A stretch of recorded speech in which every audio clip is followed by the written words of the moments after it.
Subject కి ఒక teacher ఉంటారు, అన్ని సబ్జెక్టులు నన్ను చదవమంటారు. ఇంత చిన్న బుర్రలో అన్ని ఎలా నింపాలి? Class work, home work, fair notes అంటారు. సబ్జెక్ట్ కి 3 బుక్స్ పెట్టి బ్యాగ్ నింపుతారు. ఇన్ఫాక్ట్ నా బరువు కన్నా నా బ్యాగ్ బరువే ఎక్కువ.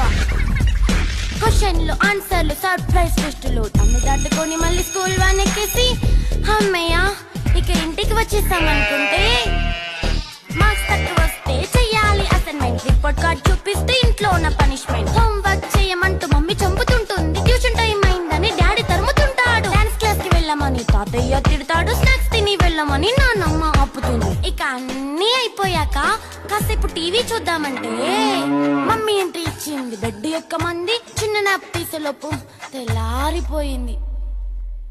అయ్యో మళ్ళీ మొదలు ఈ స్కూల్ కష్టాలు.